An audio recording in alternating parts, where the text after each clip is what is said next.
my creative and artistic friends, and welcome to yet another watercolor tutorial videos on cute little kitty cats.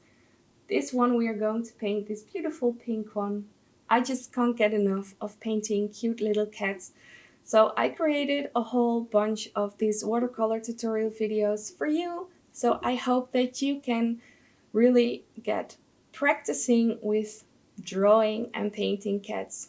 And if you don't know me, let me quickly introduce myself to you. My name is Sandra Hermans, and I'm a watercolor artist and illustrator from the Netherlands.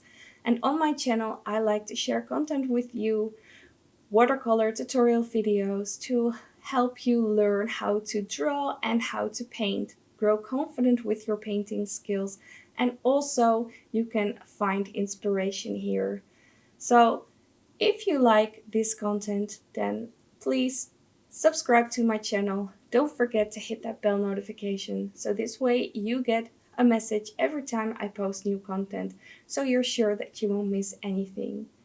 So if you like to get started on this video, then grab your paint supplies and we can get started. Let's go.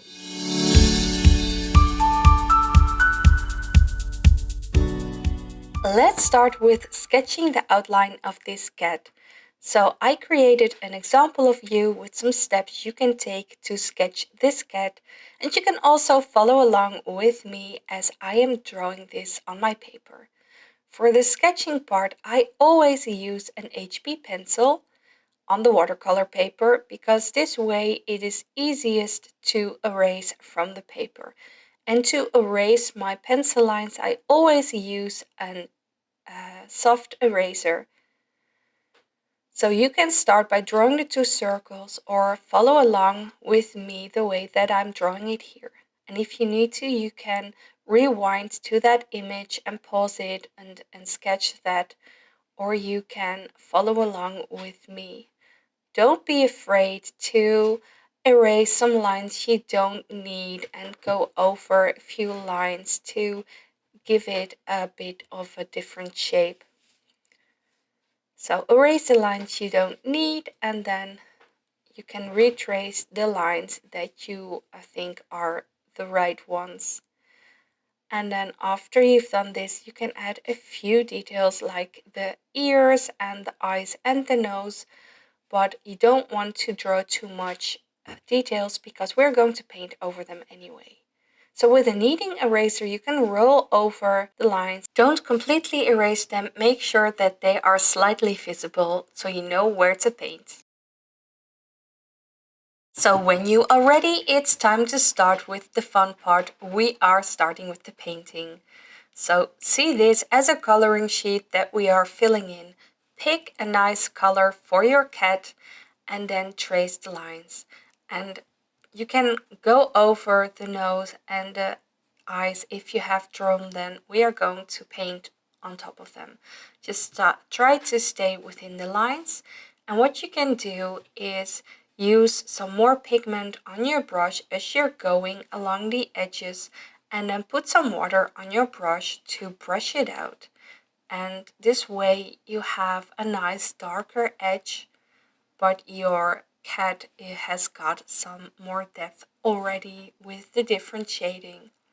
When it comes to the legs and the paws, it's important to stay within the lines here because you want the legs to stand out and you don't want to have the paint blend in together. So you want to have some darker, some more pigmented pieces and some lighter areas.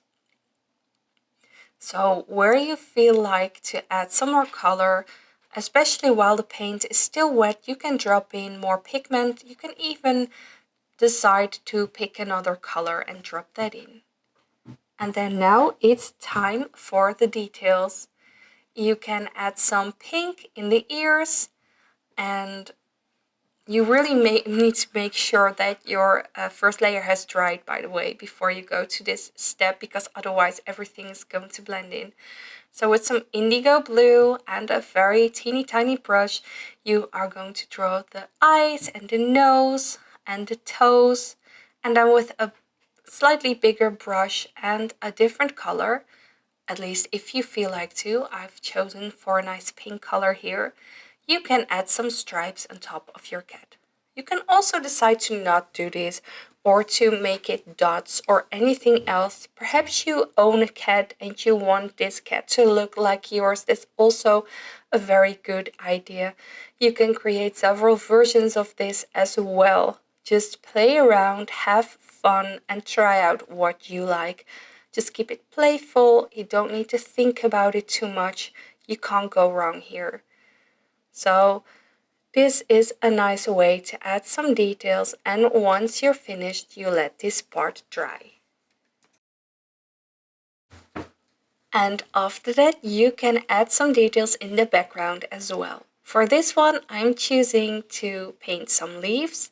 So with a tiny round brush and the tip of the brush, I'm drawing a line and then I'm adding some leaves to that.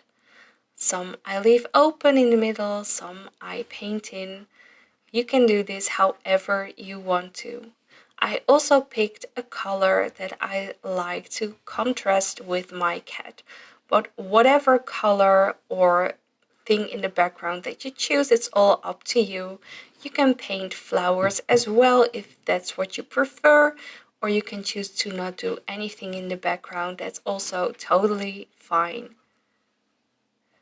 What you can do when you paint the leaves is making some of them lighter and others darker. So basically this means that you have more or less pigment on your brush.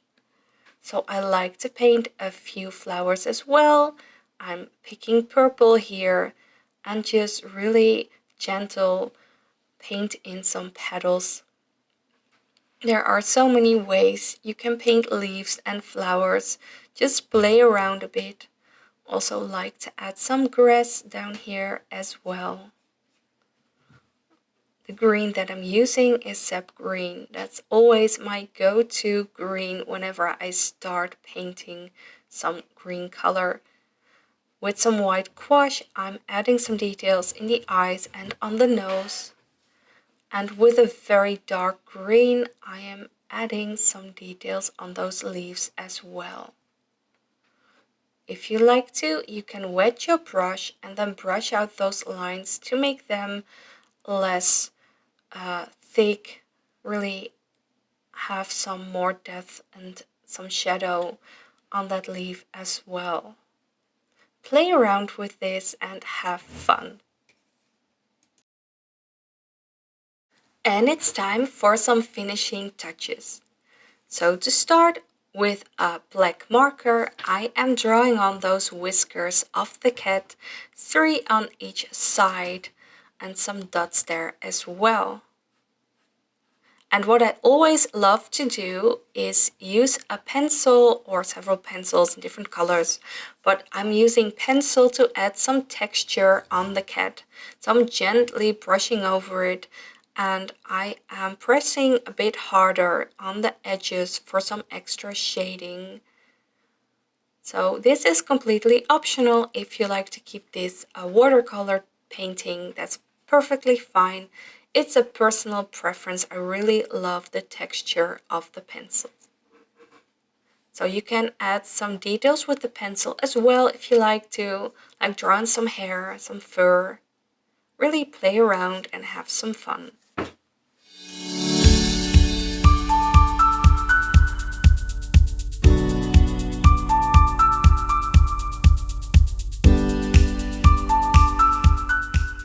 So our cute watercolor cat is finished. And don't forget to sign your art with your name or signature. Celebrate your beautiful creation. Yay, so we are done. I hope that you enjoyed this video and I would love to see what you have created. So please don't forget to share your result on your socials and tag me at Sandra Art Studio and use the hashtag #CreateWithSandras. This way I get to see what you've created, but other people get to see it as well and we can inspire others to join us in creating cute art like this. So if you like this video, please give it a thumbs up if you haven't done already. And if you haven't done already, please subscribe to my channel so you can get a message every time new content is created. So thank you so much for watching, and I hope to see you in the next video.